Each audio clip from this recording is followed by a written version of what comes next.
नमस्कार फ्रेंड्स। काफ़ी दिनों बाद अपना आज वीडियो आ रहा है। बीच में कुछ नेट के इशू था, इस कारण वीडियो नहीं आ पाया। आज अपन पढ़ेंगे राजस्थान के भूगोल में पश्चिम मरुस्थलीय प्रदेश के कुछ महत्वपूर्ण फैक्ट जो कि पेपर में पूछे जाते हैं। जैसे आपको समझाना चाहूँ मैं, जैसे आपने सुना होगा एक शब्द आता है पलाया, एक शब्द आता है रन टाट या डाड़, एक आता है डांड, एक आता है नाड़ी, सुना हो खड़ीन, बजेड़ा, टोबा, झालरा। ये सब वो क्वेश्चन है जो पेपर में बार बार पूछे जाते हैं। तो बच्चों अपन स्टार्ट करेंगे कुछ महत्वपूर्ण तथ्य। देखो, सबसे पहले हम बात करें पश्चिमी जो मरुस्थलीय प्रदेश है, इसके अंदर एक शब्द आता है पलाया। क्या आता है बच्चों? पलाया। अब सुनना बच्चों, पलाया क्या होता है। देखो, सबसे पहले तो आप सवाल पूछेंगे कि पलाया झील क्या होती है। क्या पूछेंगे? पलाया झील क्या होती है। तो ध्यान रखना बच्चों, पलाया झील जो है, वैसे पलाया एक स्पेनिश भाषा शब्द है। कैसा है? स्पेनिश भाषा का शब्द है। और ध्यान रखना, इसका मतलब होता है कि जो पश्चिमी रेगिस्तान होता है, उस पश्चिमी रेगिस्तान में वायु या पवन के अपवर्तन के कारण गहरे गहरे गड्ढे बन जाते हैं, जिनमें वर्षा का जल क्या हो जाता है? भर जाता है। और जिससे वहां पर क्या बन जाती हैं? झीलें। और उन झीलों में आपको पता है रेगिस्तान में मिट्टी कैसी होती है? लवणीय। इस कारण उस झील में जो पानी होगा वो कैसे हो जाएगा? खारा। तो ध्यान रखना, इस कारण यहाँ पर क्या बन जाती है? खारे पानी की झीलें। किसमें? पश्चिमी रेगिस्तानी प्रदेश में। अब साहब सवाल क्या आएगा? ये तो परिभाषा हो गई। सवाल क्या पूछेंगे? पलाया झील कहाँ बनती है? तो आंसर होगा जैसलमेर। क्वेश्चन नंबर दूसरा, ये क्या होती है? खारे पानी की झीलें, जो कि राजस्थान के पश्चिमी क्षेत्र में पाई जाती है। तो अपने काम की जो चीज है वो सिर्फ सिंपल सी बात है कि पहली बात तो ये क्या होती है? खारे पानी की झील। क्या होते हैं बच्चों? खारे पानी की झील। और दूसरी बात, ये बनती कहां पर है? तो ध्यान रखना, ये बनती है जैसलमेर में। कहाँ बनती है बच्चों? जैसलमेर में। और परिभाषा आपको बता चुका हूं मैं कि जो पश्चिमी रेगिस्तानी प्रदेश में वायु के अपवर्तन के कारण गहरे गहरे गड्ढों का निर्माण हो जाता है, जिसमें वर्षा का जल भर जाता है और वहां पर क्या बन जाती हैं? लवणीय झीलें। उन्हें हम क्या बोलते हैं? पलाया झील। अब सवाल पूछेंगे, पलाया झील ज्यादा कहाँ बनती है? जैसलमेर में। यह क्या होती है? खारे पानी की झील। अब ध्यान रखना, खारे पानी की झील भी कैसी होती है? बड़ी। बड़ी मतलब इसमें काफी साइज होती है झीलों की, काफी बड़ी होती है। अब आपसे पूछे कि साहब ये बताइए हमें, रन टाट या डाड़। क्वेश्चन पूछेंगे आपसे, रन टाट या डाड़ क्या है? तो बच्चों ध्यान रखना, सिंपल सी बात, ये जो पलाया होती हैं, ये पलाया तो क्या होती है? खारे पानी की बड़ी झीलें।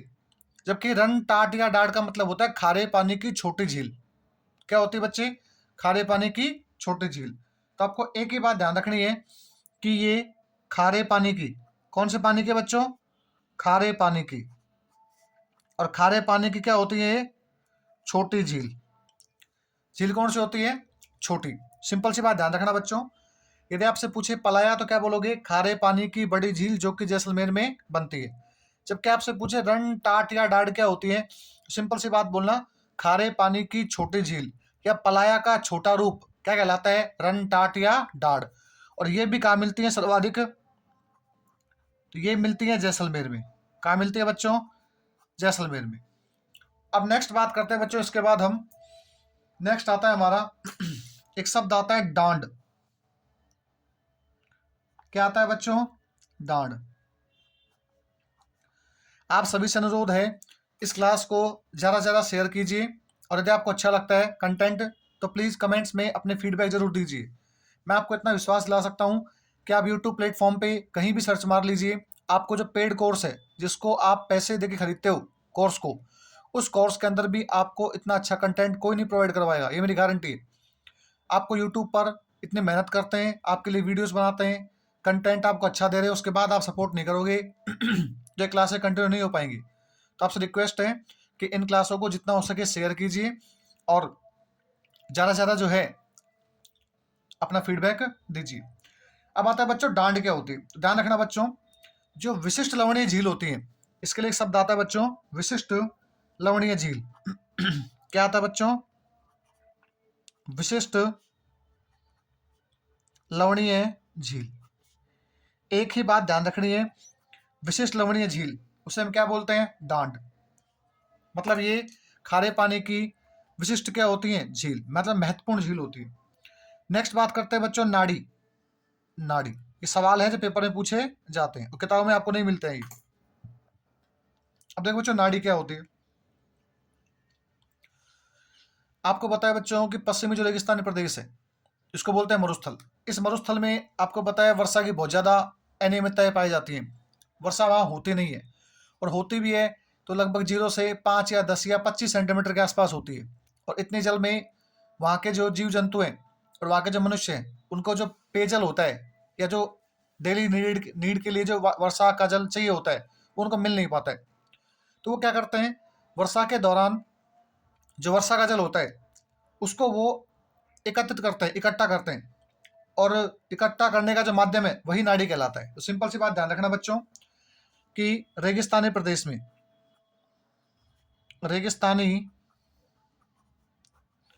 प्रदेश में रेगिस्तानी प्रदेश में वर्षा के जल रेगिस्तानी प्रदेश में वर्षा के जल को एकत्रित वर्षा के जल को एकत्रित करने का स्रोत है। क्या है बच्चों? वर्षा के जल को एकत्रित करने का स्रोत है। अब देखो बच्चों, इससे एक सवाल पूछते हैं कि ये कहाँ पर होता है। ध्यान रखना, आपने सुना होगा कि 1520 ईस्वी की बात है, और 1520 ईस्वी में जब मैंने आपको हिस्ट्री पढ़ाई थी तो वहाँ बताया था कि जोधपुर के अंदर एक शासक थे राव जोधा। कौन थे? राव जोधा, जो कि रणमल जी के पुत्र थे। और राव जोधा ने सबसे पहले जोधपुर के अंदर ये नाड़ी व्यवस्था प्रारंभ की। तो ध्यान रखना, शासक का नाम क्या है? राव जोधा। राव जोधा जी ने 1520 में जोधपुर में क्या बनाई? नाड़ी। और ध्यान रखना, नाड़ी फेमस कहाँ की है? जोधपुर की। बस 3 सवाल ध्यान रखना। नाड़ी क्या है? पश्चिमी रेगिस्तानी प्रदेश में वर्षा के जल को एकत्रित करने का माध्यम है, और इसकी शुरुआत 1520 में राव जोधा के द्वारा जोधपुर में की गई। अब नेक्स्ट बात करते हैं बच्चों, देखो नेक्स्ट बात करते हैं बच्चों खड़ीन। नेक्स्ट बात करते हैं बच्चों खड़ीन, और इसको स्टार लगा लेना, ऐसा कोई पेपर नहीं है इसमें सवाल नहीं पूछा गया हो। Very very important. अब देखो बच्चों खड़ीन क्या है, मैं आपको समझाना चाहूँ खड़ीन के बारे में। तो सबसे पहले तो 15वीं शताब्दी की बात कर रहा हूँ मैं। कब की बात कर रहा हूँ मैं? 15वीं शताब्दी। 15वीं शताब्दी में हमारा जिला है जैसलमेर। जिला कौन सा है? जैसलमेर। उस जैसलमेर जिले के अंदर जो है एक जाति पाई जाती है, और वो है पालीवाल ब्राह्मण। जाति का नाम क्या है? पालीवाल ब्राह्मण। और ध्यान रखना बच्चों, ये जो पालीवाल ब्राह्मण है ये जाति से ब्राह्मण है।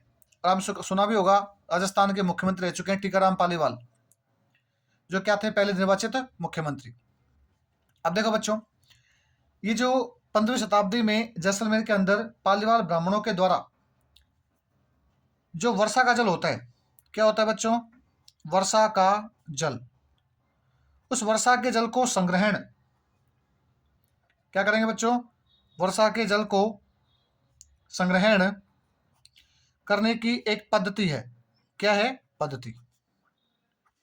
अब आपको सब क्या क्या बता दिया, हमें समझ में नहीं आया तो सुनो मेरी बात, देखो 15वीं शताब्दी में पालीवाल ब्राह्मणों के द्वारा जैसलमेर के अंदर जो वर्षा का जल होता है उसको इकट्ठा करने की एक पद्धति है, इसका नाम क्या है? खड़ीन। अब आपसे पूछेंगे खड़ीन क्या है, तो सिंपल सा एक शब्द याद रखना है आपको खड़ीन के बारे में, वर्षा जल संग्रहण की एक पद्धति। खड़ीन में सिंपल सवाल पूछेंगे आपसे, खड़ीन क्या है, तो क्या बोलोगे? वर्षा के जल को इकट्ठा करने की एक पद्धति है, एक तरीका है। अब देखो बच्चों, इसमें क्या होता है कि बड़े बड़े जो खेत होते हैं, जैसे आपको समझाना चाहूँ, ये बहुत बड़ा खेत है जैसलमेर के अंदर, मान लो। इस बहुत बड़े खेत के अंदर क्या होता है, जो आसपास के क्षेत्र होते हैं आसपास के जो क्षेत्र होते हैं, जिसको आप देखा होगा पाल, जैसे ये जो अपन अपन ने कभी जिंदगी में खेत देखे हो, किसान परिवार से बिलोंग करते हैं, तो आपको पता है पहले खेत के चारों ओर जो है इस भाग को काट कर यहाँ की मिट्टी से पाल बनाई जाती थी। पाल मतलब बोलते हैं डोली, देसी भाषा में, मतलब बाढ़ के लिए ये डोली। अब आपको पता है जब यहाँ से अपन गड्ढा करेंगे तो इसकी जो मिट्टी है वो यहाँ कहाँ जाएगी, इस पे अपन लगा देंगे, दीवार बना देंगे ऐसे, ताकि कोई पशु वगैरह इसमें ना घुस सके। अब आपको पता है ये जो भाग है, इस भाग में क्या हो जाएगा, गड्ढा हो जाएगा। और जैसे वर्षा होगी तो वर्षा होने पर इस भाग के अंदर क्या भर जाएगा, चारों ओर पानी। और जैसे ही पानी भरेगा तो ये जो खेत है, इस खेत के में सिंचाई के लिए यहाँ से लोग बाग जो पानी को ट्रांसफर कर लेंगे मोटर के माध्यम से, मान लो चाहे कैसे मान लो। तो ये जो पाल का पानी है उसको यहाँ खेत में सिंचाई के तौर पर काम में ले सकते हैं। और इसमें क्या होता है बच्चों, इसमें ये जो पाले और ब्राह्मण है ये करता है मिश्रित कृषि। कैसे कैसे करते हैं बच्चों, मिश्रित कृषि। अब आपको वैसा मिश्रित क्या होती है, इसका मतलब एक खेत में एक से अधिक क्या करते हैं, कृषि। जैसे आपको समझाना चाहूँ मैं, तो इसमें सरसों बो लिया, क्या बो लिया, सरसों। और सरसों के साथ बो लिया तारा मीरा, क्या बोलिए बच्चों, तारा मीरा, जिसको अपन बोलते हैं देसी भाषा में तरा। मतलब एक ही खेत में सरसों बोली और क्या बोली, तरा। इसका मतलब ये मिश्रित कृषि का एक तरीका है। तो ध्यान रखना, खड़ीन क्या है, 15वीं शताब्दी में पालीवाल ब्राह्मणों के द्वारा अपनाई गई वर्षा जल संग्रहण या संचय की एक पद्धति है, जिसमें खेत के चारों ओर पाल बनाकर वर्षा के जल को इकट्ठा किया जाता है और इसमें मिश्रित कृषि की जाती है। कैसे कैसे करते हैं बच्चों, मिश्रित। ध्यान रखना, वेरी इंपॉर्टेंट। अब नेक्स्ट बात करते हैं बच्चों, नेक्स्ट आता है बच्चों बजेड़ा। क्या आता है बच्चों, बजेड़ा। ये बजेड़ा जो है ये राजस्थान पुलिस में पेपर में काफी बार आ चुका है और 2013 के अंदर पूछा गया था ये। उसके उसके अलावा काफी बार पूछा गया है। और खड़ीन तो हर एग्जाम में आता ही आता है। अब साहब बजेड़ा क्या है, देखो अपना एक डिस्ट्रिक्ट है करौली। डिस्ट्रिक्ट कौन सा बच्चों, करौली। करौली के अंदर वहाँ के लोग पान की खेती करते हैं। क्या करते हैं बच्चों, पान की खेती। और इस पान की खेती को ही करौली के अंदर क्या बोलते हैं, बजेड़ा। क्या बोलते हैं बच्चों, बजेड़ा। सिंपल सी बात, ध्यान रखना कि करौली जिले के अंदर पान की खेती की जाती है, जिसे स्थानीय भाषा में बजेड़ा कहते हैं। क्या बोलते हैं, बजेड़ा। ध्यान रखना बच्चों। अब उसके बाद हम बात करते हैं नेक्स्ट। तो नेक्स्ट पॉइंट क्या आता है, देखो बच्चों नेक्स्ट आता है कि जो पश्चिम मरुस्थलीय प्रदेश है, इसके अंदर यदि हम बात करें तो एक आता है नेबखा। एक शब्द सुना होगा आपने, नेबखा। नेबखा, देखो बच्चों नेबखा क्या होता है। तो जो जैसे मान लो ये रेगिस्तान है, ये क्या है बच्चों, रेगिस्तान है। और ये रेगिस्तान में ये कोई पेड़ है, ठीक है, ये कोई क्या है, पेड़। अब आपको पता है जैसे यहाँ बालू का ढेर है, उस बालू के ढेर में हवा चलेगी, क्या चलेगी, हवा। तो ये हवा यहाँ जाके क्या हो जाएगी, जमा हो जाएगी। अब यहाँ पर क्या बन जाते हैं, बालू का स्तूप, मतलब बालू की कह सकते हैं आकृतियां बन जाती है। तो सिंपल समझाना चाहूँ तो नेबखा का मतलब होता है कि पश्चिम मरुस्थलीय प्रदेश में झाड़ियों के पीछे निर्मित स्तूप नेबखा कहलाते हैं। तो ध्यान रखना बच्चों, रेगिस्तानी प्रदेश में, रेगिस्तानी प्रदेश में झाड़ियों के पीछे निर्मित स्तूप, स्तूप मतलब होती है आकृति, ही नेबखा है, ही नेबखा है। तो बच्चों ये अपन ने कुछ फैक्ट देखे। अब बात करते हैं नेक्स्ट आगे। अब देखो बच्चों, इनको याद करना है। ये वो सवाल है जो हर कोई सॉल्व नहीं कर पाता है, ये कुछ ही लोग हैं जो इन सवालों को सॉल्व कर पाएंगे। अब देखो बच्चों, हम नेक्स्ट बात करते हैं। अब आपने एक बात काफी बार सुनी होगी कि एक शब्द आता है पोकरण। शब्द क्या आता है बच्चों, पोकरण। ये पोकरण क्या है, देखो तो बच्चों पोकरण कुछ नहीं है। इसके बारे में एक क्वेश्चन आता है। पहली बात तो ये पोकरण है कहाँ पे, तो राजस्थान के अंदर। और राजस्थान में जिला कौन सा है, जैसलमेर। और इसी पोखरण क्या बोलते हैं? भारत का शक्ति धाम। क्या बोलते हैं बच्चों?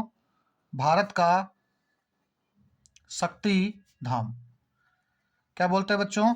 भारत का शक्ति धाम। अब आपको शक्ति धाम का मतलब क्या है सर? यहाँ पे शक्ति है क्या? कोई मिलता है क्या? यहाँ पे कोई चमत्कार है क्या? नहीं। देखो बच्चों, आपको बताएं, कोई भी देश होता है, उस देश को, वो देश तब संपन्न माना जाता है जब उसके कोई भारी आक्रमण करे कोई भी देश, तो वो अपने बचाव में कुछ वेपन्स, कुछ हथियार इस प्रकार से रखे ताकि जो भी देश आक्रमण करे उसका मुकाबला कर सके। जैसे मैं आपको समझाना चाहूँ तो पाकिस्तान और चाइना ने अपने यहाँ पर अटैक किए भारत के अंदर। अब यदि अपने पास में प्रॉपर हथियार नहीं होते, प्रॉपर सैनिक नहीं होते, तो आज शायद हम किसी गुलाम बन जाते। तो होता क्या है कि कोई भी देश तब संपन्न माना जाता है सैन्य दृष्टि से जब उसके पास में परमाणु हथियार होते हैं। क्या होते हैं बच्चों? परमाणु हथियार। और भारत ने परमाणु हथियार बना तो लिए थे, लेकिन प्रॉब्लम क्या थी कि अमेरिका उन परमाणु हथियारों को जो है हमें उनका टेस्टिंग नहीं करने दे रहा था कि आप जांच नहीं सकते, उनको प्रतिबंध लगा रखे हमारे ऊपर। तो उस कंडीशन में हमारे तात्कालिक जो कह सकते हैं राष्ट्रपति एपीजे अब्दुल कलाम, उन्होंने क्या किया, जैसलमेर के पोखरण क्षेत्र में जो है शक्तिधाम के तौर पर रेगिस्तान को देखकर जो है यहाँ पर उन परमाणु बमों का परीक्षण करवाया। और उस समय हमारे पीएम कौन थे? अटल बिहारी वाजपेयी। तो मैं कह सकता हूँ बच्चों कि आपको ध्यान क्या रखना है? ध्यान ये रखना है बच्चों कि यहाँ पर 2 बार टेस्टिंग की गई। कितनी बार टेस्टिंग की गई? 2 बार। सबसे पहले तो प्रथम बार, जो प्रथम बार परमाणु परीक्षण किया गया बच्चों, वो था 18 मई 1974 ईस्वी। भारत में पहली बार परमाणु का परीक्षण जैसलमेर के अंदर कब किया गया था? 18 मई 1974। और दूसरी बार जो परीक्षण किया गया, दूसरी बार जिसको अपन बोलते हैं फाइनल परीक्षण, अंतिम परीक्षण, ये किया गया था बच्चों 11 और 13 मई। 11 को भी किया और 13 मई को भी किया। और ये क्या था? फाइनली 1998 ईस्वी को। इसका मतलब भारत ने 2 बार अपने यहाँ पर परमाणु परीक्षण किए, एक तो 11 व 13 मई 1998 और एक 18 मई 1974। इस कारण हम इस परीक्षण करने के बाद में दुनिया को पता लगा कि भारत भी क्या है? परमाणु संपन्न देश है। इस कारण हमारी शक्ति का विस्तार हुआ, लोग हमें जानने लगे। इस कारण इस क्षेत्र को भारत का शक्तिधाम कहते हैं। किसको? पोखरण को। ध्यान रखना बच्चों, शक्तिधाम कैसे कहते हैं मैंने आपको समझा दिया। अब देखो बच्चों, इसके बाद में एक शब्द आता है जो आपको काफ़ी परेशान करेगा, वो है पीवड़ा। क्या है बच्चों? पीवड़ा। पीवड़ा के बारे में आपको विशेष तौर पे एक बात ध्यान रखनी है। देखो बच्चों, पीवड़ा क्या होता है?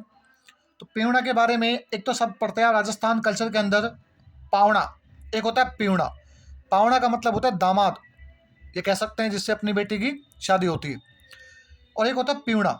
ये पीवड़ा एक जहरीला सांप होता है। क्या होता है बच्चों? जहरीला सर्प। क्या होता है बच्चों? जहरीला सर्प। अब आपको सब हमको क्या मतलब है सांप से? बच्चों सवाल पूछेंगे आपसे, पश्चिमी मरुस्थलीय प्रदेश में कौन सा सांप पाया जाता है या कौन सर्प पाया जाता है? तो क्या बोलोगे? पीवड़ा। और ध्यान रखना, ये जो सर्प है इसकी विशेषता ये होती है कि इसका जो कलर होता है वो रेगिस्तान जैसा होता है। और जैसे रेगिस्तान जैसा होता है तो वहाँ पर जो आपको पता है हमारी जो बॉर्डर है जो कि पाकिस्तान से लगती है, उसमें हमारे बीएसएफ के जवान क्या करते हैं? गश्त लगाते हैं। और जैसे गश्त लगाते हैं तो नाइट में आपको पता है सोते भी हैं, और जैसे ही सोते हैं तो ये सांप क्या करता है कि उन जो सैनिक है उनके पास में आकर उनके नाक के पास में अपने विष की बूंदें डाल देता है। और जैसे व्यक्ति श्वास लेता है तो विष की बूंदें जो है अंदर चली जाती हैं, और जैसे अंदर जाती हैं तो व्यक्ति क्या हो जाती है? मृत्यु हो जाती है। इसका मतलब इस सांप से सर्वाधिक खतरा किसको है? तो क्या बोलोगे? खतरा आपसे पूछे तो क्या बोलोगे? बीएसएफ के जवानों को। किसको है बच्चों? बीएसएफ के जवानों को। सिंपल सी बात ध्यान रखना बच्चों। आपसे पूछेंगे सिंपल सा कि पीवड़ा क्या है, तो क्या बोलोगे? पश्चिमी मरुस्थलीय प्रदेश में पाया जाने वाली सांप की एक प्रजाति जो कि जहरीला सर्प होता है। ये सर्प ज़्यादातर डसता या खाता नहीं है, जबकि नाक के पास जाकर जो अपने जहर है उनको छोड़ देता है, ताकि व्यक्ति जैसे ही श्वास लेता है तो उसके अंदर चली जाती है, और जैसे अंदर जाते व्यक्ति क्या हो जाती है? मृत्यु। अब देखो बच्चों, अब उसके बाद हम बात करते हैं नेक्स्ट। ध्यान रखना बच्चों, आपसे पूछे कि विश्व के अंदर सबसे ज्यादा, पहले मैं हेडिंग डाल देता हूं, थार का मरुस्थल। आपको बताया था मैंने भारत में जो मरुस्थल है उसे क्या बोलते हैं? थार का मरुस्थल। अब देखो बच्चों, थार के मरुस्थल की बात करूं तो ध्यान रखना, पूरे विश्व में सर्वाधिक, पूरे विश्व के अंदर जो सर्वाधिक जैव विविधता, इसको बोलते हैं बायोडाइवर्सिटी, वो कहाँ पाई जाती है? थार के मरुस्थल में। और आपको पता है इस मरुस्थल में वनस्पति कौन सी है? तो क्या बोलोगे? जीरोफाइट। क्या बोलोगे बच्चों? जीरोफाइट। इसे बोलते हैं मरुद्भिद। क्या बोलते हैं बच्चों? मरुद्भिद। सिंपल सी तो बात ध्यान रखनी है, सर्वाधिक जैव विविधता वाला मरुस्थल कौन सा है? थार का मरुस्थल। और यहाँ पर जो है वनस्पति कैसी है? जीरोफाइट या मरुद्भिद। ऐसे कहते हैं मरुस्थलीय वनस्पति, इसे बोलते हैं कांटेदार वनस्पति। क्या बोलते हैं बच्चों? कांटेदार वनस्पति। अब नेक्स्ट बात करते हैं, देखो बच्चों, उसके बाद हम एक शब्द देखते हैं, बीड़। शब्द क्या देखते हैं बच्चों? बीड़। अब बीड़ क्या है? देखा होगा आपने, राजस्थान के अंदर एक क्षेत्र है शेखावाटी। क्षेत्र कौन सा है बच्चों? शेखावाटी। इस शेखावाटी क्षेत्र के अंदर आप मुझे कमेंट में आंसर दोगे, वर्तमान में शेखावाटी क्षेत्र के अंदर कितने जिले हैं? कमेंट में जो भी वीडियो देखेंगे उन सबसे मुझे आंसर चाहिए, वर्तमान में शेखावाटी क्षेत्र में कितने जिले आते हैं? अब देखो बच्चों, शेखावाटी जो क्षेत्र है, इस शेखावाटी क्षेत्र के अंदर जो घास के मैदान होते हैं, क्या है बच्चों? घास के मैदान। घास के मैदान, उन्हें हम क्या बोलते हैं? बीड़। सिंपल सी बात ध्यान रखना, शेखावाटी क्षेत्र में पाए जाने वाले घास के मैदान क्या बोलते हैं बच्चों? बीड़। अब एक शब्द आता है बच्चों, बीड़ा। क्या आता है? बीड़ा। अब बच्चों बीड़ा क्या होता है? देखो, यदि शेखावाटी क्षेत्र में घास के मैदान की बात करें तो वो आंसर क्या होगा? बीड़। जबकि यही घास के मैदान यदि ढूंढाड़ क्षेत्र में हो, किसमें हो? ढूंढाड़, जयपुर के आसपास के क्षेत्र में, तो उसे हम क्या बोलते हैं? बीड़ा। तो ढूंढाड़ क्षेत्र में पाए जाने वाले घास के मैदान, ढूंढाड़ क्षेत्र में पाए जाने वाले घास के मैदान, उन्हें हम क्या बोलते हैं बच्चों? बीड़ा। अब एक आता है साहब बीहड़। एक क्या आता है बच्चों? बीहड़। ये तीन शब्द हैं, आपको परेशान करेंगे तो मैं एक साथ आपको लिखवा देता हूं। देखो बच्चों, बीहड़ क्या होता है? आपको बताए, हमारे राजस्थान में एक नदी है चंबल। इस चंबल नदी जो है वो सर्वाधिक अवनालिका अपर्दन या सर्वाधिक जब बहती है तो अपने क्षेत्र में बड़े बड़े गड्ढों का निर्माण करती है। और जैसे बड़े बड़े गड्ढों का निर्माण करती है तो उस क्षेत्र के अंदर जो है गड्ढे बन जाते हैं बहुत बड़े बड़े, जिनमें डाकू, या कह सकते हैं बड़े बड़े गड्ढे यहाँ से बज निकाल जाती है या डाकू निवास करते हैं। तो उस कंडीशन में चंबल नदी के द्वारा, चंबल नदी के द्वारा सर्वाधिक सर्वाधिक अवनालिका अपर्दन, ये सब ध्यान रखना है, अवनालिका अपर्दन होता है, जिससे उत्खात स्थलाकृतिक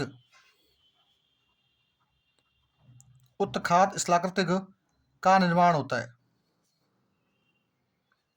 का निर्माण होता है। देखो बच्चों, सिंपल सी बात ध्यान रखनी है, अवनालिका अपर्दन का मतलब होता है जब नदियां अपने मार्ग में बहती हैं, कंकड़ पत्थर सब लेके आती है, तो यदि पानी का वेग तेज है तो उस कंडीशन में बड़े बड़े गड्ढे बन जाते हैं। और जैसे जो आकृति हो कैसी हो जाती हैं? बड़े बड़े गड्ढों जैसी, उसे बोलते हैं उत्खात स्थलाकृतिक। तो बीहड़ क्या है? चंबल नदी के द्वारा मार्ग में बनाए जाने वाले बड़े बड़े गड्ढे जो कि अवनालिका अपर्दन के कारण बनते हैं, उसे हम क्या बोलते हैं? बीहड़। क्या बोलते हैं बच्चों? बीहड़। ध्यान रखना ये बात। और सर्वाधिक जो बीहड़ है वो कोटा और सवाईमाधोपुर में पाए जाते हैं। सिंपल से सवाल पूछेंगे, राजस्थान में कौन सी नदी सर्वाधिक बीहड़ बनाती है? तो क्या बोलोगे? चंबल। अब देखो बच्चों, और हम बात करते हैं क्या क्या फैक्ट बन सकते हैं यहाँ से। अब एक आता है बच्चों इसमें समगांव। कौन सा आता है बच्चों? समगांव। ये भी ध्यान रखना, काफी बार पेपर में पूछा गया है, ये वेरी इंपॉर्टेंट है। देखो समगांव क्या है। देखो बच्चों, हमारे राजस्थान में एक जिला है जैसलमेर। जिले का नाम क्या है बच्चों? जैसलमेर। इस जैसलमेर जिले के अंदर यदि मैं बात करूं तो जैसलमेर जिले में क्या होता है बच्चों? एक गांव है, गांव का नाम क्या है? समगांव। और ये जो समगांव है इस समगांव के अंदर बिल्कुल भी वनस्पति नहीं है। क्या नहीं है? वनस्पति। आपको सर ऐसा कैसे हो सकता है? तो देखो बच्चों, वनस्पति होने के लिए जरूरी है वहाँ की मिट्टी अच्छी होनी चाहिए। मिट्टी अच्छी होने के लिए आवश्यक है कि वहाँ वर्षा ठीक हो, तभी तो मिट्टी क्या होगी? उपजाऊ। अब आपको बताया जैसलमेर के अंदर जो समगांव है, याद करो जब अपन ने फर्स्ट टॉपिक पढ़ा था तो मैंने कहा था राजस्थान का सबसे पश्चिमी जो बिंदु है वो जैसलमेर की सम तहसील का कटरा गांव है, और वहां पर सम तहसील भी और सम गांव भी है।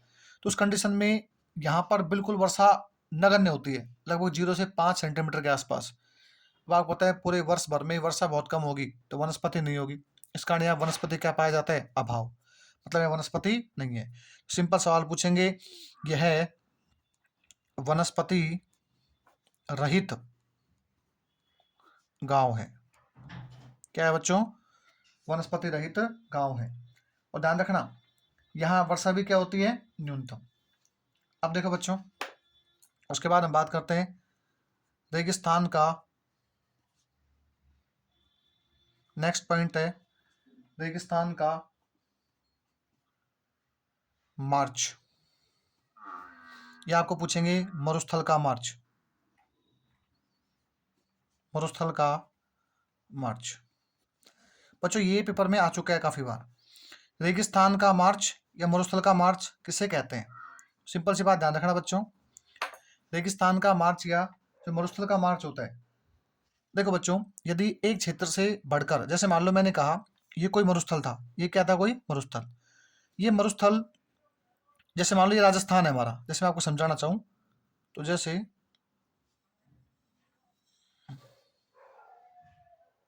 ये हमारा राजस्थान है और ये वाला हिस्सा कौन सा है? जैसलमेर। अब आपको पता है इस वाले राजस्थान के आधे भाग में क्या पाया जाता है? मरुस्थल। अब जैसे मान लो यहाँ मरुस्थल है, यहाँ क्या है बच्चों? मरुस्थल। अब समय के साथ ये मरुस्थल यहाँ से उड़ उड़कर राजस्थान में पूरे में फैल जाए, पूरे में फैल जाए, मतलब पूरे क्षेत्र को अपने चपेट में ले ले, तो उसे बोलते हैं रेगिस्तान का मार्च या रेगिस्तान का मरुस्थल। तो सिंपल सी बात ध्यान रखना, मरुस्थल का प्रसार, मरुस्थल का प्रसार होना, प्रसार होना ही क्या कहलाता है? रेगिस्तान का मार्च या मरुस्थल का मार्च। सिंपल सवाल है जो आपको मैंने समझा दिया। रेगिस्तान का एक स्थान से दूसरे स्थान की ओर जाना, या रेगिस्तान का हम कह सकते हैं विस्तार होना, या रेगिस्तान का बहुत अधिक मात्रा में विस्तार होना क्या कहलाता है? रेगिस्तान का मार्च। सिंपल सी बात ध्यान रखना। अब देखो बच्चों, अब आप कहोगे सर राजस्थान में ऐसा कोई गांव भी है क्या जहां पर सर्वाधिक रेगिस्तान का प्रसार होता है? तो बिल्कुल है। आपने एक बात सुनी होगी, एक गांव आता है नाचना। गांव कौन सा है बच्चों? नाचना। एक गांव है, गांव का नाम क्या है बच्चों? नाचना। अब नाचना गांव क्यों फेमस है बच्चों? देखो हमारे जो जैसलमेर है, उस जैसलमेर के अंदर सबसे पहले ध्यान रखना ये नाचना गांव कहाँ पड़ता है बच्चों? जैसलमेर में। अब देखो बच्चों, जैसलमेर के अंदर मरुस्थल के प्रसार के लिए, जैसलमेर में मरुस्थल के प्रसार के लिए, प्रसार के लिए प्रसिद्ध गांव है, प्रसिद्ध गांव है। आपको उसका मतलब क्या है? मतलब समझे नहीं हम? देखो मतलब ये होता है बच्चों, जैसे मैंने आपसे कहा कि जैसे मान लो आप जहां बैठे हैं वहां पर एक रेत का टीला है, और यदि आप कल सुबह आकर देखो तो वो रेत का टीला आपको गायब मिले वहां से। आप कहोगे सब गायब कैसे हो गया? भूत आ गए क्या? नहीं, गायब का मतलब होता है पश्चिमी रेगिस्तानी प्रदेश में लगातार वायु के द्वारा मिट्टी एक स्थान से दूसरे स्थान पर ट्रांसफर होती है, जाती है। तो जैसे ही हवाएं चलती हैं तो वो जो बालू रेत है उड़कर एक स्थान से दूसरे स्थान पर चली जाती है, और जैसे ही वो बालू रेत वहां जाती है तो उस कंडीशन में क्या होता है? मरुस्थल का प्रसार। तो राजस्थान के अंदर जो जैसलमेर है, उस जैसलमेर में सर्वाधिक जो मरुस्थल का प्रसार होता है, एक गांव है उसका नाम क्या है? नाचना। तो ध्यान रखना, मैंने एक तो बताया समगांव। बेटे समगांव का मतलब होता है कि जहां वनस्पति पाई नहीं जाती है उसे तो वो क्या बोलते हैं? समगांव। वो भी कहाँ पे है? जैसलमेर में। एक है नाचना। नाचना का मतलब बच्चों मरुस्थल के प्रसार के लिए प्रसिद्ध गांव कौन सा है? नाचना। आपको पता होगा, कमेंट में आप जवाब दोगे वह कौन सा पशु है। आप में से बहुत से बच्चे पशु परिचय तैयारी कर रहे हैं, तो आप मुझे कमेंट में आंसर दोगे कि वह कौन सा पशु है जिसकी किस्म नाचना है? कौन से बच्चों? नाचना। अब हम बात करते हैं, देखो बच्चों, अब सबसे इंपॉर्टेंट आता है लाठी सीरीज। नेक्स्ट आता है लाठी सीरीज। बच्चों ये क्वेश्चन आपके पशु परिचय में आएगा, ध्यान रखना। लाठी सीरीज वेरी इंपॉर्टेंट। लाठी सीरीज क्या होता है बच्चों? देखो, यदि हम बात करें तो आपको पता है हमारा एक गांव है, और वो जो गांव है जैसलमेर के अंदर पड़ता है, लाठी सीरीज। और यदि हम बात करें, देखो बच्चों, आपको पता है इस प्रकार से एक बॉर्डर पाई जाती है, ये यहाँ से स्टार्ट होती है तो यहाँ तक जाती है। इसे बोलते हैं हम रेड क्लिफ रेखा। क्या बोलते हैं बच्चों? रेड क्लिफ रेखा। जो बताए थे मैंने आपको, यहाँ पर श्री हिंदू मलकोट से लेके बाड़मेर में बाखासरिया सागर तक जाती है, जिसे बोलते हैं अंतर्राष्ट्रीय रेखा। अब क्या होता है बच्चों, इस रेखा के सारे सारे, जो लाठी सीरीज है, इस रेखा के सारे सारे, यहाँ एक जिला पड़ता है जैसलमेर। कौन सा है? जैसलमेर। उस जैसलमेर जिले के अंदर जो है, इस रेखा के सारे सारे जैसलमेर जिले के अंदर, भूगर्भ के अंदर, कहा बच्चों? भूगर्भ। भूगर्भ समझते हो आप? जमीन के नीचे। भूगर्भ मतलब जमीन के नीचे 60 मीटर चौड़ी, 60 मीटर चौड़ी मीठे जल की, मीठे जल की एक पट्टी है। एक क्या है बच्चों? पट्टी। आप उसे क्या क्या समझा दिया, हमें समझ में नहीं आया। देखो, लाठी सीरीज का मतलब होता है बच्चों, आप जब अपने घर में ट्यूबवेल करवाते हैं, बोरिंग करवाते हैं, तो बोरिंग में पानी होता है। पानी कहाँ से आता है? भूगर्भ के अंदर कोई ना कोई पानी का स्रोत है। तो वैसे ही बच्चों, ये जो हमारी रेड क्लिफ सीमा रेखा है, इस सीमा रेखा के सहारे यहाँ एक, कह सकते हैं, जिला है जैसलमेर। उस जैसलमेर जिले के अंदर जमीन के नीचे 60 मीटर चौड़ी एक भूगर्भीय जल पट्टी है। और ये जो भूगर्भीय जल पट्टी है, इसमें मीठा पानी पाया जाता है। कौन सा पानी मिलता है बच्चों? मीठा पानी। और ध्यान रखना, ये देखो कितनी कुदरत की बात है कि जहाँ पर वर्षा का जल भी खारा हो जाता है, वहाँ पर मीठा पानी पाया जाता है। तो ध्यान रखना, ये क्या है बच्चों? लाठी सीरीज क्षेत्र के बारे में सिंपल सवाल पूछेंगे, ये क्या है तो क्या बोलोगे? भूगर्भीय जल पट्टी। एक शब्द याद रखना है आपको, भूगर्भीय, भूगर्भीय जल पट्टी, जल पट्टी। सिंपल सी बात ध्यान रखना बच्चों। एक ही बात समझा देता हूं मैं आपको। लाठी सीरीज सवाल बनेगा तो ध्यान रखना, पहला सवाल तो कहाँ पे है, दूसरा कि ये क्या है तो क्या बोलोगे? भूगर्भीय जल पट्टी, मतलब भूमि के अंदर बहने वाली एक जल पट्टी। और देखो, ये जो भूगर्भीय जल पट्टी है बच्चों, इसमें कुछ घास की किस्में पाई जाती हैं, जिसमें से धामण, करडी, तड़गम, मुराल, ये सब घास की जो किस्में हैं वो इस भूगर्भीय जल पट्टी में पाई जाती हैं। तो ध्यान रखना बच्चों, इसमें कुछ घास की किस्म पाई जाती है। क्या पाई जाती है? घास की किस्म। क्या पाई जाती है बच्चों? घास की किस्म। उनमें से कुछ किस्मों के नाम आपको लिख देता हूं मैं। धामण, एक है करडी, एक है करडी, एक है तरड़गम, तरड़गम, एक है बच्चों मुराल। ये सब क्या है बच्चों? घास की किस्में, जो विशेष तौर पे आपको ध्यान में रखनी है। अब देखो बच्चों, नेक्स्ट बात करते हैं हम। लाठी सीरीज क्या है? भूगर्भीय जल पट्टी।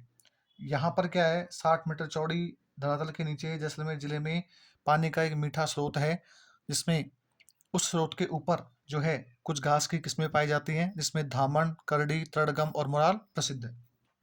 अब देखो बच्चों, उसके बाद नेक्स्ट जो फैक्ट आता है वो आता है चांदना नलकूप।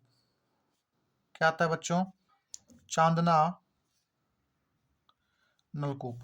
मैं फिर कह रहा हूँ बच्चों, आप यूट्यूब पर ट्राई मार लेना, आपको इतना डेप्थ में कोई नहीं पढ़ाएगा, ये मेरी गारंटी है। लेकिन यदि आप अब भी चैनल को सपोर्ट नहीं करोगे तो फिर ये मजबूरी मुझे क्लासें ड्रॉप करनी पड़ेगी। अब देखो बच्चों, चांदना नलकूप क्या है? तो देखो, ये जो क्षेत्र है, मैंने बताया आपको कौन सा है, लाठी सीरीज क्षेत्र। इसी लाठी सीरीज क्षेत्र में जैसलमेर के अंदर एक गांव है चांदना। तो पहली बात तो गांव का नाम क्या है? चांदना, चांदना गांव। और चांदना जो गांव है, उस चांदना गांव कहाँ पड़ता है बच्चों? जैसलमेर में। कहाँ पड़ता है बच्चों? जैसलमेर में। अब आपको पता है नीचे पानी का स्रोत है, तो लोगों ने क्या किया, इस चांदना गांव के अंदर एक ट्यूबवेल करवा लिया। क्या करवा लिया? ट्यूबवेल, मतलब बोरिंग करवा ली। और जैसे ही बोरिंग करवाई तो यहाँ पर एक विशाल पानी हो गया। और जैसे ही पानी हुआ तो पानी का बहुत बड़ा स्रोत मिल गया यहाँ, जिससे 2.30 लाख लीटर पानी 2.30 लाख लीटर पानी प्रतिदिन यहाँ से निकाला जाता है। अब आप सोच सकते हो 2.30 लाख लीटर पानी आप यहाँ से निकाल रहे हो एक दिन के अंदर, वो भी जैसलमेर जैसे एक जिले के अंदर जहाँ पानी बिल्कुल नहीं है। तो इसका मतलब क्या है? थार मतलब मरुस्थल, उसमें एक घड़ा मिल गया पानी का। जैसे आप देखो, किसी व्यक्ति को यदि वो प्यासा है और यदि उसे पानी मिल जाए ऐसी जगह पे जहाँ पानी दूर दूर तक पॉसिबल नहीं है, तो बोलेगा यार मुझे तो इस रेगिस्तान में या इस जगह में क्या मिल गया? पानी का एक घड़ा मिल गया। इस कारण बच्चों इसका एक उपनाम भी है, इसे बोलते हैं थार का घड़ा। क्या बोलते हैं बच्चों? थार का घड़ा। ये सवाल वेरी इंपॉर्टेंट है, आपसे पूछेंगे थार का घड़ा क्या है, तो क्या बोलोगे? चांदना नलकूप को ही थार का घड़ा कहते हैं। और चांदना नलकूप क्या है बच्चों? सिंपल सी बात ध्यान रखना, जैसलमेर जिले के अंदर या लाठीसरी क्षेत्र के जैसलमेर जिले के अंदर खोदा गया एक नलकूप है, जिससे 2.30 लाख लीटर मीठा पानी प्रतिदिन निकाला जाता है। इस कारण इसे हम थार का घड़ा भी कहते हैं। अब आप मुझे कमेंट में आंसर दोगे बच्चों, थार की वैष्णो देवी और राजस्थान की वैष्णो देवी किसे कहते हैं? कमेंट में सबके आंसर आने चाहिए।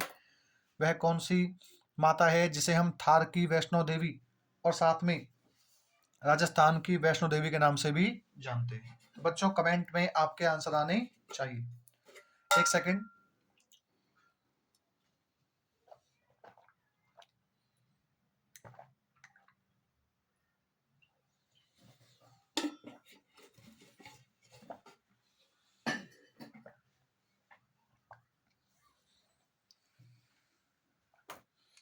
हाँ बच्चों, अपन नेक्स्ट चलते हैं। नेक्स्ट एक फैक्ट आता है जो वेरी वेरी इंपॉर्टेंट, स्टार लगा लेना इसको, ये पेपर भी आपके पशु परिचय में आ सकता है। सवाल है आकल वुड फॉसिल पार्क। सवाल पूछेंगे आकल वुड फॉसिल पार्क कहाँ है, तो आंसर होगा जैसलमेर। आंसर क्या होगा बच्चों? जैसलमेर। अब आप कहोगे सब ये है क्या? सुनना बच्चों, आकल एक गांव का नाम है, वुड मतलब होती है लकड़ी, फॉसिल मतलब होते हैं जीवाश्म, और पार्क मतलब पार्क। जैसलमेर जिले के आकल गांव में लकड़ी का जीवाश्मों के ऊपर एक पार्क बनाया गया है। अब जीवाश्म क्या होते हैं? तो बच्चों आपको पता है कि प्राचीन समय के अंदर, बहुत पहले की बात है, जैसे हम कह सकते हैं कि बहुत वर्ष पहले, लगभग 18 करोड़ वर्ष पहले की बात है। तो उस समय क्या हुआ था कि कुछ पेड़ पौधे, कुछ जीव जंतु पृथ्वी के चक्रण कारण जो है वो भूगर्भ में चले गए, और वहां पर जाने के बाद में सड़ गल गई। और आपको पता है उनसे क्या बने आज? पेट्रोलियम भंडार, जो कि अवसादी चट्टानों में पाए जाते हैं। तो सिंपल सी बात ध्यान रखना बच्चों, आकलवुड फॉसिल पार्क कहाँ पे है? जैसलमेर में। और ये क्या है? तो ये एक पार्क है जहाँ पर जीवाश्म जहाँ पर जीवाश्म के अवशेष मिले हैं। क्या मिले हैं? अवशेष। और ध्यान रखना बच्चों, डायनासोर डायनासोर के अवशेष भी यहाँ से मिले हैं। अवशेष भी यहाँ से मिले हैं। और डायनासोर क्या हुआ है तो आप सब जानते हो कि उस समय का सबसे बड़ा जो कह सकते हैं पशु था या प्राणी था, वो कौन था? डायनासोर। और यहाँ जो कह सकते हैं अवशेष है, ये लगभग 18 करोड़ वर्ष पूर्व है। कितने हैं बच्चों?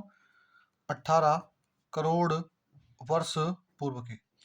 और देखो बच्चों ध्यान रखना, ये जो सवाल है ये वाला, इस बार के स्कूल लेक्चरर 2022 से पूछा गया सवाल था। स्कूल लेक्चरर जिसको बोलते हैं व्याख्याता, फर्स्ट ग्रेड टीचर, उससे पूछा गया सवाल है कि आकलवुड फॉसिल पार्क में कितने वर्ष पुराने जीवाश्म मिले हैं? तो क्या बोलोगे? 18 करोड़ वर्ष पुराने जीवाश्म मिले हैं। अब देखो बच्चों, अब आता है साहब नेक्स्ट फैक्ट, क्या लिखोगे आप? तो देखो बच्चों, हम बात करेंगे चूरू के बारे में। किसके बारे में बात करेंगे? चूरू। अब आपने कहा साहब चूरू कहाँ से आ गया इसमें बीच में? तो देखो बच्चों, यदि आपसे पूछे कि राजस्थान में सर्वाधिक राजस्थान में सर्वाधिक गर्म माह, सर्वाधिक गर्म माह, तो भी आंसर क्या होगा? चूरू। क्या आंसर होगा बच्चों? चूरू। आपसे पूछे सर्वाधिक ठंडा माह, सर्वाधिक ठंडा माह, तो भी क्या आंसर होगा बच्चों? चूरू। अब वो सब ये कैसे पॉसिबल हो सकता है? गर्म भी है और ठंडा भी है। तो देखो बच्चों, पश्चिमी रेगिस्तान जो प्रदेश है, इसमें क्या होता है, रेत पाई जाती है। और जो रेत होती है, इसकी एक प्रकृति होती है कि ये बहुत जल्दी तो गर्म हो जाती है और बहुत जल्दी क्या हो जाती है बच्चों? ठंडी हो जाती है। और जैसे ये ठंडी होती है, तो आपको पता है दिन में जल्दी गर्म होगी, तो उस कंडीशन में तापमान ज़्यादा होगा, गर्म होगा। रात को जल्दी ठंडी होगी, तापमान क्या हो जाएगा? कम। तो चूरू जिले की जो रेत है, उसके कण थोड़े विशिष्ट प्रकार के हैं। तो वहाँ क्या होता है, वो कण दिन में जल्दी गर्म होते हैं, इस कारण तापमान ज़्यादा हो जाता है। रात को जल्दी ठंडे होते हैं, इस कारण तापमान क्या हो जाता है? कम हो जाता है। इस कारण सबसे गर्म माह भी कौन सा है? चूरू। और ठंडा माह भी कौन सा है बच्चों? चूरू। नेक्स्ट हम बात करते हैं बच्चों, नेक्स्ट आता है बालसन। क्या आता है बच्चों? बालसन। आपको सब बालसन क्या है? तो देखो बच्चों, बालसन के बारे में एक बात ध्यान रखना, शुष्क या मरुस्थलीय भागों में पर्वतों से घिरी जो बेसिन होती है, उसे हम बोलते हैं बालसन। देखो बच्चों, शुष्क या जो मरुस्थलीय भाग होते हैं, शुष्क या मरुस्थलीय भाग में पर्वतों से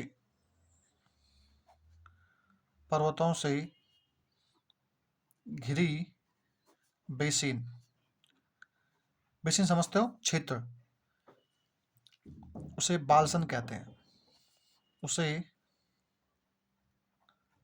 बालसन कहते हैं। जैसे आपको समझाना चाहूँ बच्चों, तो अपने एक जिला है जैसलमेर, और एक जिला कौन सा है? जयपुर। एक कौन सा है? अजमेर। अब जो सांबर झील है, ये सांबर झील में आप देखोगे चारों ओर जो है अरावली पर्वतमाला का विस्तार पाया जाता है, और बीच में क्या है? सांबर झील। तो ध्यान रखना बच्चों, इस बालसन का एग्जाम्पल आपसे कोई पूछे राजस्थान में, तो क्या बोलोगे? सांबर झील। ये पेपर में सवाल काफी बार आ चुका है। सांबर झील क्या है? बालसन का उदाहरण। सिंपल सी बात ध्यान रखना, शुष्क या पश्चिम मरुस्थलीय प्रदेश में जो पर्वतों से घिरा हुआ क्षेत्र जो होता है, जिसे हम बेसिन कहते हैं, वो क्या है? बालसन का एग्जाम्पल है। अब बच्चों नेक्स्ट बात कर लेते हैं। नेक्स्ट आपने एक बात देखी होगी बच्चों, एक शब्द आता है खेजड़ी। एक शब्द क्या आता है? खेजड़ी। ध्यान रखना। अब तो खेजड़ी के बारे में क्या इंपॉर्टेंट बात हो सकती है? तो बच्चों, खेजड़ी तो वो सवाल है जो कि आरएस प्री में आ चुका है और बीएसटीसी में आ चुका है। मतलब ये बहुत इंपॉर्टेंट सवाल है, पेपर में बार बार पूछा जाता है। तो पहली बात तो इस भाई साहब, ये जो वृक्ष है, ये आपको पता है राजस्थान का क्या है? राज्य वृक्ष है। अब इस भाई साहब के नाम क्या क्या है? तो ध्यान रखना, इसके नाम है सबसे पहले तो राजस्थान का कल्प वृक्ष, राजस्थान का कल्प वृक्ष। और क्या नाम है साहब इसके? इसे राजस्थान का बोलते हैं कल्पतरू, राजस्थान का क्या बोलते हैं बच्चों? राजस्थान का कल्पतरू। और देखो बच्चों क्या फैक्ट है यहाँ से, और यदि इसके हम बात करें तो इसे बोलते हैं राजस्थान का गौरव, इसे बोलते हैं बच्चों राजस्थान का गौरव। और ध्यान रखना बच्चों, इसे ही बोलते हैं समी वृक्ष। क्या बोलते हैं बच्चों? समी वृक्ष। अब देखो बच्चों, यदि हम बात करें तो एक इसका आपको साइंटिफिक नेम और ध्यान रखना है, वैज्ञानिक नाम। सबसे इंपॉर्टेंट है इसका वैज्ञानिक नाम, वैज्ञानिक नाम। वैज्ञानिक नाम बच्चों प्रोसोपिस। क्या नाम बच्चों? Prosopis सिनेरिया, cineraria. ध्यान रखने की बात, ये क्या है बच्चों? इसका वैज्ञानिक नाम। सवाल पूछेंगे खेजड़ी का वैज्ञानिक नाम क्या है, तो क्या बोलोगे? प्रोसोपिस सिनेरिया। अब देखो बच्चों, आपने एक बात सुनी होगी कि 1730 के अंदर जोधपुर के जो महाराजा थे अभय सिंह, उन अभय सिंह ने वृक्ष काटने के आदेश दिए, और हमारी एक कह सकते हैं महिला जो कि बड़ी वीरांगना थी, अमृता देवी बिश्नोई, उन्होंने उन पेड़ों को कटने नहीं दिया। इस कारण कहा जाता है कि उन्होंने अपने प्राणों का बलिदान दे दिया इन वृक्षों के लिए। इस कारण खेजड़ी जो है इसे राजस्थान का राज्य वृक्ष भी घोषित कर दिया। और ध्यान रखना, आपसे पूछे राजस्थान का राज्य वृक्ष कब घोषित किया गया इसे, तो डेट याद रखने बच्चों, 31 अक्टूबर 1983, 1983, 31 अक्टूबर 1983 को जो खेजड़ी है, इस खेजड़ी को राजस्थान का कह सकते हैं राज्य वृक्ष घोषित कर दिया। तो खेजड़ी के बारे में दो फैक्ट ध्यान रखने हैं। पहला तो राजस्थान का कल्प वृक्ष, दूसरा कल्पत्रु, राजस्थान का गौरव, समी वृक्ष, वैज्ञानिक नाम प्रोसोपिस सिनेरिया। और कब घोषित किया गया इसे राजस्थान का राज्य वृक्ष, तो क्या बोलोगे, 31 अक्टूबर 1983। एक फैक्ट और ध्यान रखना, एक फैक्ट है बच्चों,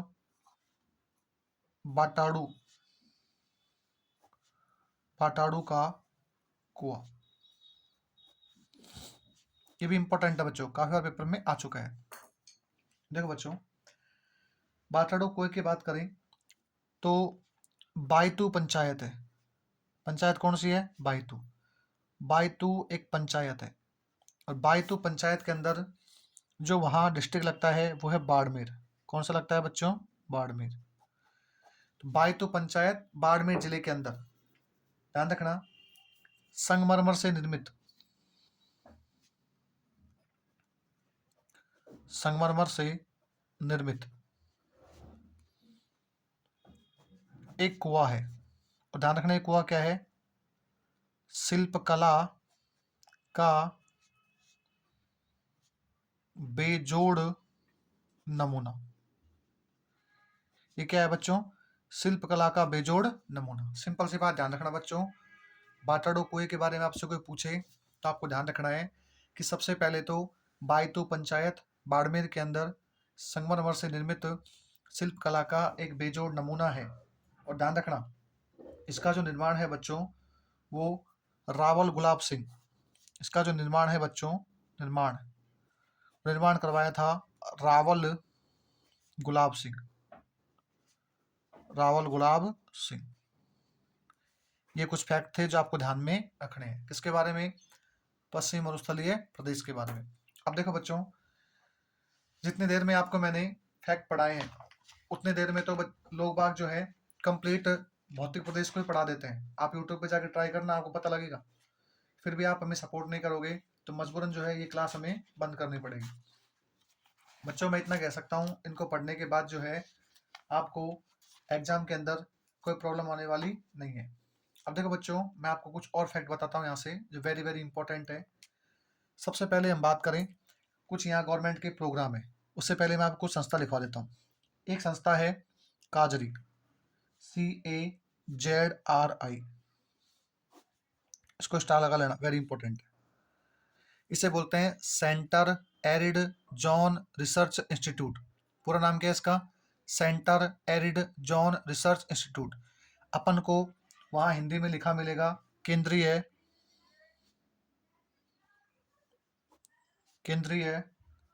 शुष्क क्षेत्र अनुसंधान संस्थान,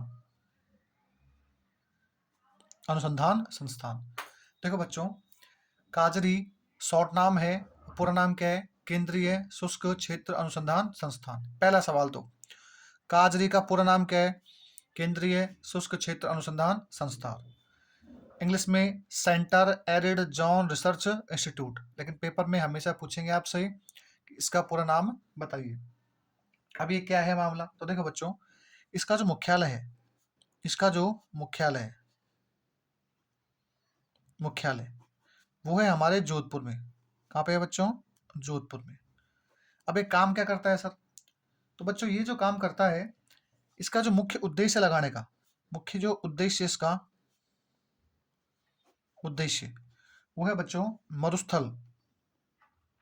आपको पता है पश्चिमी जो मरुस्थलीय प्रदेश है बच्चों, इसके अंदर लगातार मरुस्थल क्या हो रहा है, बढ़ रहा है। तो इसका जो उद्देश्य है वो है मरुस्थल के विस्तार, मरुस्थल के विस्तार को रोकना या कम करना, ध्यान रखना बच्चों। और जैसे ही मरुस्थल का विस्तार कम होगा तो आपको पता है क्या आ जाएगी, शुष्कता में कमी। क्या आ जाएगा बच्चों, शुष्कता में कमी। अब हम बात करें बच्चों इसकी स्थापना, तो ध्यान रखना बच्चों इसकी स्थापना होती है 1952 में। कब होती है बच्चों, 1952 में। लेकिन इसने जो कार्य करना प्रारंभ किया है, कार्य प्रारंभ, वो क्या है बच्चों, 1959। काम के सवाल क्या है सर, काजरी कहाँ है, जोधपुर में। पहला सवाल वेरी इंपॉर्टेंट, काजरी कहाँ पे है, जोधपुर में। काजरी का पूरा नाम क्या है बच्चों, centre arid zone research institute, केंद्रीय शुष्क क्षेत्र अनुसंधान संस्थान। इसका हम कह सकते हैं उद्देश्य मरुस्थल के विस्तार को कम करना तथा शुष्कता में कमी लाना। स्थापना 1952, कार्य प्रारंभ 1959। अब आ जाओ बच्चे नंबर 2। नंबर 2 पे आता है बच्चों आफरी, CAFRI। बच्चों यहाँ पर सी साइलेंट है और हम इसे बोलते हैं शॉर्ट में आफरी। क्या बोलते हैं बच्चों, आफरी। अब देखो आफरी से देखो, अब यहाँ इसका पूरा नाम लिखेंगे। सी का मतलब होता है केंद्रीय, सेंट्रल। सी का मतलब क्या हो जाएगा, सेंट्रल, इसे बोलते हैं केंद्रीय। ए का मतलब होता है एरिड, एरिड का मतलब होता है बच्चों शुष्क, सूखा जिसको बोल सकते हैं। एफ का मतलब होता है फॉरेस्ट, फॉरेस्ट का मतलब होता है वन। आर का मतलब होता है बच्चों रिसर्च, मतलब अनुसंधान। आई का मतलब होता है इंस्टीट्यूट, माने होता है संस्थान। पूरा नाम क्या बोल दिया मैंने, केंद्रीय शुष्क वन अनुसंधान संस्थान। ध्यान रखना बच्चों, नाम वेरी वेरी इंपॉर्टेंट है। काजरी और आफरी आपको विशेष तौर पे ध्यान में रखने। नाम क्या है पूरा, centre arid forest research institute, केंद्रीय शुष्क वन अनुसंधान संस्थान। अब आपको सब ये क्या मामला है तो सुनो बच्चों, इसकी जो स्थापना है, वो की गई थी 1985 में। ध्यान रखना, इसका से मुख्यालय पूछे, क्या पूछे बच्चों, मुख्यालय। तो इसका जो मुख्यालय है बच्चों वो भी कहाँ पे है, जोधपुर में। ये दो सवाल वेरी इंपॉर्टेंट है कि काजरी और आफरी का पूरा नाम क्या है, और काजरी और जो आफरी है इनकी स्थापना कब होती है, और इनके मुख्यालय कहाँ पे है। अब आपको सर इनका उद्देश्य क्या है, ये क्यों खोली गई, सुना बच्चों। ये जो था काजरी, इसका मतलब था मरुस्थल के विस्तार को कम करना और सूखे में क्या लाना, कमी। जबकि जो आफरी है, इस आफरी का उद्देश्य है कि मरुस्थल के अंदर ऐसी वनस्पति लगाना, मैं लिखता हूं मरुस्थल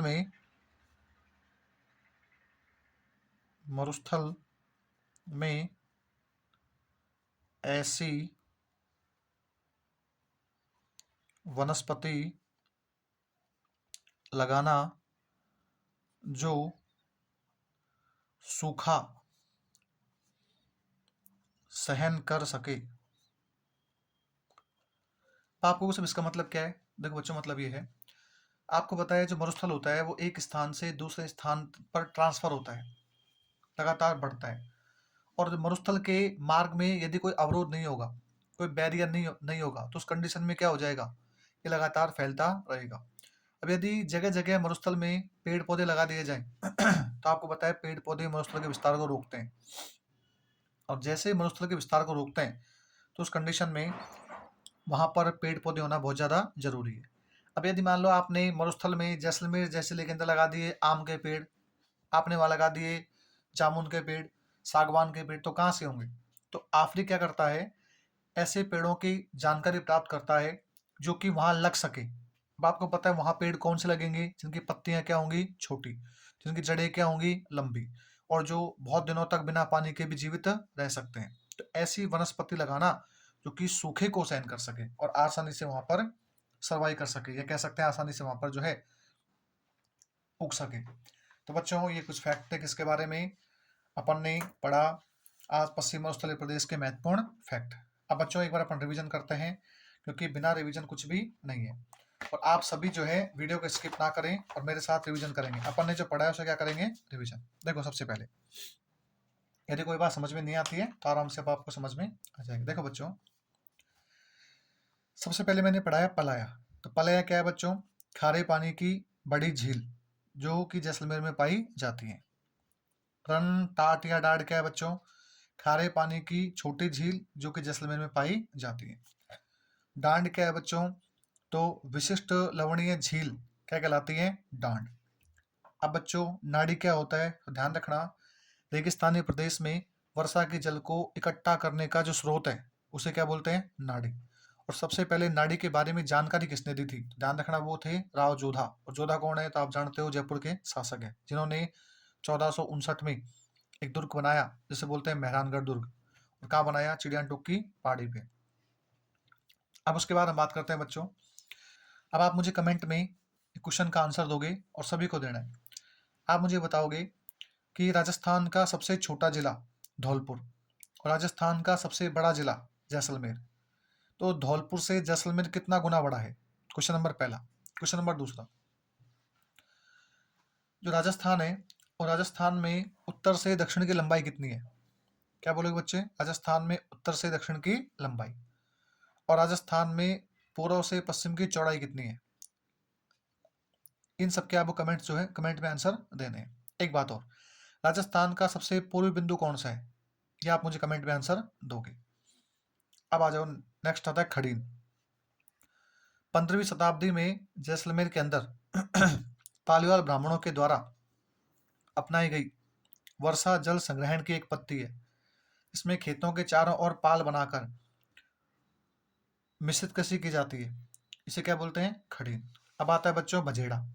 बच्चों बजेड़ा क्या है? तो ध्यान रखना, करौली जिले के अंदर पान की खेती की जाती है। इसे हम क्या बोलते हैं? बजेड़ा। अब आता है बच्चों नेबखा। नेबखा क्या है? तो रेगिस्तानी प्रदेश में झाड़ियों के पीछे निर्मित स्तूप ही नेबखा कहलाते हैं। अब नेक्स्ट बात करते हैं पोकरण क्या है।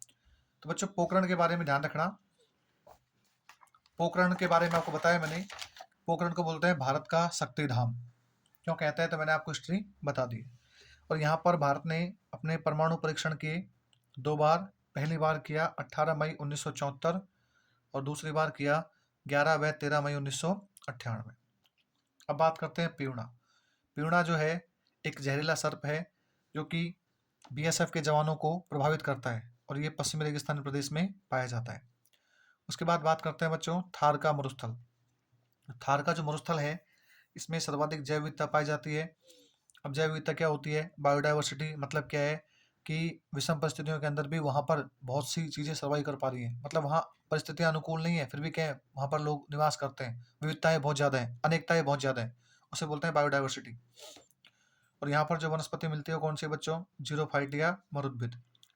और फिर मैंने आपको 3 शब्द समझाए, बीड़, बीड़ा और बीहड़। तो बीड़ का मतलब होता है बच्चों शेखावाटी क्षेत्र में घास के मैदान, और बीड़ा क्या होता है? ढूंढाड़ क्षेत्र में घास के मैदान। और बीहड़ क्या होता है बच्चों? चंबल नदी के द्वारा अपने मार्ग में सर्वाधिक अवनाली का अपरदन होता है, इसे उत्खात स्थलाकृति के नाम से भी जानते हैं। और ध्यान रखना बच्चों, सर्वाधिक बीहड़ बनाने वाली नदी कौन सी है? चंबल। फिर अपन ने पढ़ा समगांव। समगांव के बारे में ध्यान रखना, जैसलमेर जिले के अंदर ऐसा गांव जहां वनस्पतियां नहीं पाई जाती हैं उसे हम बोलते हैं समगांव। अब आता है रेगिस्तान का मार्च या रेगिस्तान का मरुस्थल किसे कहते हैं? तो ध्यान रखना, पश्चिमी रेगिस्तानी प्रदेश में मरुस्थल का एक स्थान से दूसरे स्थान पर जाना ही मरुस्थल का मार्च कहलाता है। ये कह सकते हैं मरुस्थल का प्रसार होना ही मरुस्थल का मार्च कहलाता है। उसके बाद फिर अपन ने बात करी कि ऐसी कोई जगह भी है क्या जिसे मरुस्थल का मार्च या मरुस्थल के प्रसार के नाम से जानते हैं? तो बच्चों वो जगह है हमारी नाचना। कौन सी है? नाचना। नाचना जो है ये आपको पता है यहाँ पर क्या है, पहली बात तो नाचना कहाँ पे है? तो क्या बोलोगे? जैसलमेर में। और जैसलमेर के अंदर ये क्या है बच्चों? तो ध्यान रखना, ये मरुस्थल के प्रसार के लिए जाना जाता है। उसके बाद बात करते हैं लाठी श्री क्षेत्र। तो बच्चों लाठी श्री जो क्षेत्र है इसमें एक बात ध्यान रखना कि सबसे पहले तो रेड क्लिफ सीमा रेखा के सारे, रेड क्लिफ सीमा रेखा के सारे पश्चिमी रेगिस्तानी प्रदेश में भूगर्भ के अंदर जैसलमेर जिले में 60 मीटर चौड़ी एक जलपट्टी है और उस जलपट्टी में पानी पाया जाता है। उस जलपट्टी के चारों ओर जो है वो कुछ घास की किस्में पाई जाती हैं। इसमें धामण, करडी, तृणगम और मुराल प्रसिद्ध हैं। फिर नेक्स्ट आता है बच्चों चांदना नलकूप। ये क्या है? उसी लाठीसरी क्षेत्र के अंदर जैसलमेर के अंदर एक गांव है चांदना, वहां पर खोदा गया एक नलकूप है जिससे 2.30 लाख लीटर मीठा पानी प्रतिदिन निकाला जाता है। इस कारण इसे थार का गड़ा या मुरसल गड़ा भी कहते हैं। फिर आता है बच्चों आकलवुड फॉसिल पार्क। ये वेरी इंपॉर्टेंट है, ध्यान रखना। ये क्या है? तो सबसे पहले तो जगह है जैसलमेर, और यहाँ पर क्या मिले हैं? जीवाश्मों के अवशेष मिले हैं, और ये अवशेष 18 करोड़ वर्ष पुराने हैं, और ये कहाँ पे है? जैसलमेर के अंदर। फिर आता है चूरू के बारे में क्या ध्यान रखना? तो सबसे गर्म महा भी चूरू है और ठंडा महा भी चूरू है। कैसे है मैंने आपको समझा दिया। फिर आता है बच्चों बालसन। बालसन ध्यान रखना, शुष्क या मरुस्थलीय भाग में पर्वतों से घिरी हुई जो बेसिन है उसे हम बालसन कहते हैं। और बालसन का बेस्ट एग्जाम्पल राजस्थान में कौन झील है? सांबर झील। उसके बाद हम बात करते हैं बच्चों, नेक्स्ट है खेजड़ी। खेजड़ी के बारे में कुछ फैक्ट हैं जो आपको ध्यान रखने हैं। इसे बोलते हैं राजस्थान का कल्पवृक्ष, इसे बोलते हैं राजस्थान का कल्पत्रु, इसे ही कहते हैं राजस्थान का गौरव, इसे ही कहते हैं समी वृक्ष, और इसे ही हम कहते हैं वैज्ञानिक नाम प्रोसोपिस सिनेरिया। और इसको राजस्थान का राज्य वृक्ष कब घोषित किया गया? 31 अक्टूबर 1983। उसके बाद हम बात करते हैं बच्चों बाटाड़ू का कुआं। ध्यान रखना, बायतू पंचायत के अंदर बाड़मेर जिले में संगमरमर से निर्मित शिल्पकला का एक बेजोड़ नमूना है। मतलब क्या है? देखो बच्चों, कुछ नहीं है, पहले इस प्रकार से कुआं था, ठीक है, पानी के लिए कुआं खोदा गया हो कभी। अब कालांतर में क्या हो गया, इस कुएं में पानी तो हो गया खत्म, तो लोगों ने सोचा क्यों ना इसे कुछ विशेष बनाया जाए। तो लोगों ने क्या किया, इसके अंदर जो परत थी उस परत पे चारों क्या लगा दिया? संगमरमर। और इस कुएं को जो है बड़ा मेंटेन कर दिया, मतलब बढ़िया बना दिया, तो लोग इसको देखने आते हैं। शिल्पकला का एक अच्छा नमूना है, और ये बनाया था रावल गुलाब सिंह ने। उसके बाद अपन देखा काजरी। तो बच्चों काजरी क्या है? तो ध्यान रखना, centre arid zone research institute, केंद्रीय शुष्क क्षेत्र अनुसंधान संस्थान। इसका मुख्यालय क्या है बच्चों? जोधपुर में। और यदि हम बात करें इसका उद्देश्य क्या है, तो मरुस्थल के विस्तार को कम करना या सूखे में कमी लाना। और इसकी स्थापना कब होती है? 1952 में। और कार्य प्रारंभ कब किया? 1959 में। फिर बात करते हैं आफरी। आफरी के बारे में ध्यान रखना, इसकी फुल फॉर्म है centre arid forest research institute, केंद्रीय शुष्क वन अनुसंधान संस्थान। और इसकी स्थापना कब होती है बच्चों? 1985 में। मुख्यालय कहाँ पे है? जोधपुर में। और ध्यान रखना, इसका उद्देश्य है मरुस्थल में ऐसी वनस्पति लगाना जो कि सूखा सहन कर सके। क्या कर सके बच्चों? सूखा सहन। तो बच्चों ये अपने आज की क्लास थी जिसमें आपको मैंने कंप्लीट पश्चिम मरुस्थलीय प्रदेश पूरा करवा दिया। अपने 4 वीडियो के अंदर जाकर जो है एक भौतिक प्रदेश खत्म हुआ है, वो भी केवल पश्चिम मरुस्थलीय प्रदेश। ये टॉपिक काफ़ी लंबा है, और मैं आपको इतना विश्वास दिलाता हूँ बच्चों, मैं आपको टॉपिक को विस्तार से पढ़ाऊंगा। किसी का कोई पेड कोर्स लेने की आवश्यकता नहीं है। हो सकता है वीडियो थोड़ी आगे पीछे हो जाए, लेकिन हाँ कंटेंट पूरा पढ़ाऊंगा, और ये मेरी गारंटी है। इतना आपको यूट्यूब तो बहुत दूर की बात है, पेड कोर्स के अंदर कोई नहीं पढ़ाएगा। बस आपसे एक रिक्वेस्ट है, जितना हो सके उतना ज़्यादा से ज़्यादा अपने चैनल को सब्सक्राइब करवाओ, इस वीडियो को फैलाओ, ताकि लोगों को पता लग सके कि फ्री के अंदर भी जो है शिक्षा दी जा सकती है। Thank you guys, all the best.